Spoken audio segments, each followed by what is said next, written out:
Hi there, and welcome to Uckers.com again. In the game of Uckers, there have been several rule variations that have been introduced since the game was first played back in the 1930s. We at Uckers.com have included many of these as selectable rules in both the app and the web-based game. We know that there's a lot of passion surrounding how the game is played, and we want to meet as many of these needs as possible. The lovely Samantha is going to walk you through the variations that are available and show you how they impact the game. Over to you, Samantha. Thank you, Paul.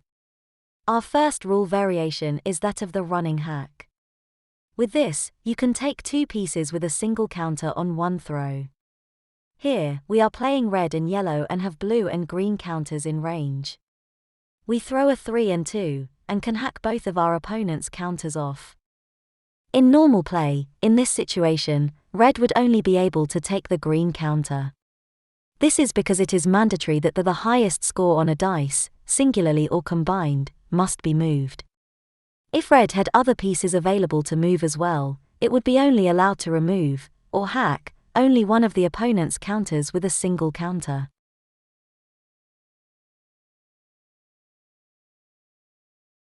If, on your first throw, and only on your first throw, you roll double 1, you bring all of your pieces onto their respective doorsteps.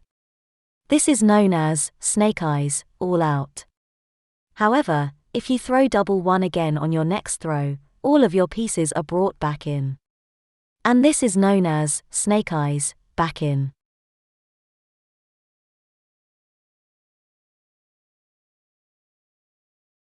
The rule variation of double up is where you get to throw again when you throw a double. In this respect, it has the same impact as throwing a 6.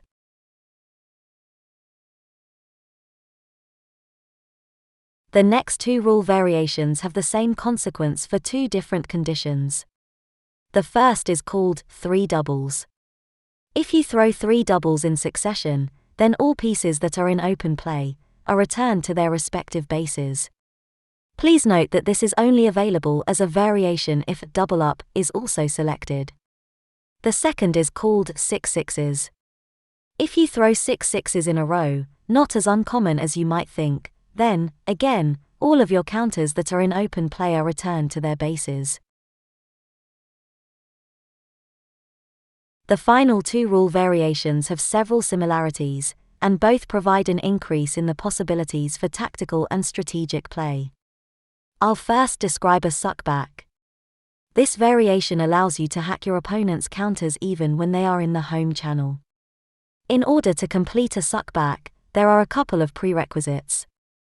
Firstly, one of your counters must be positioned at the foot of your opponent's channel. Secondly, an attempt to suck back must be elected before throwing the dice, stating which counter is being challenged. The number required for the challenge to be successful is the number of squares from the base of the channel to the challenged counter. Whether the challenge is successful or not, the challenging counter is always advanced 1 square at the end of the turn. Here, green has challenged the red counter in the channel and has thrown a 3. The red counter is returned to its home base and the green counter advances 1 square. The turn is now completed. A player cannot use the non-contributing dice to move another counter on the board. If 2 counters in the channel are in a blob, then both of the counters must be removed at the same time when the correct double is thrown. When suckback challenges are made by blobs at the foot of the channel, whether successful or not, only one counter is moved forward at the end of the challenge. This means that multiple chances to challenge are available. The following are not allowed. A suckback cannot be attempted on a 3 or 4 counter blob. A player cannot reach over a blob in the channel to suck back a single counter closer to home. However, a single counter can be sucked back if it is closer than the blob. A mixie blob, at the foot of the channel, cannot make a suck-back challenge. If a player throws a 6 during a suck-back attempt, it cannot be used elsewhere in the game. Additionally, it does not allow for another turn. The final variation is that of blowbacks. It is a suckback in reverse. A blowback allows a player with a counter that is nearly home to hack an opponent's counter that is sitting at the foot of the channel.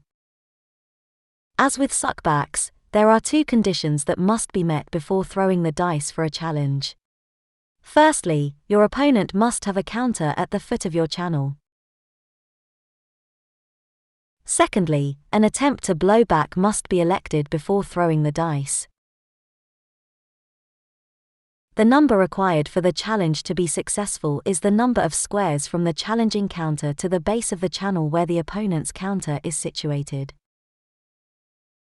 In our game, red calls out a blowback for 5 squares, and throws a 5 and a 1. The green counter is returned to its base and the red counter takes its place at the foot of the channel. Blowbacks can be used to challenge a blob of 2 counters.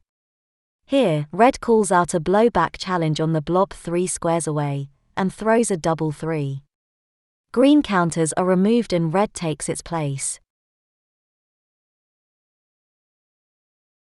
As you might expect, mixy blobs can also be challenged and successfully removed. As with suckbacks, blobs of 3 or 4 counters cannot be challenged. If a 6 is thrown during a blowback attempt, it cannot be used anywhere else, and it does not allow another turn. For clarity, if a challenge fails, no counters are moved, and the turn ends. So there you have the rule variations. If you know of others, please drop us a line and let us know so that we can consider them for future releases of the game. If you're considering playing Uckers in our leagues or forthcoming competitions, you should also check out our video on tournament rules. These are the standard rules that will be applied to all ranking games, and we'd like to encourage you to become familiar with them. Whichever rules you choose though, we hope you really do enjoy the game. May your blobs never be mixed.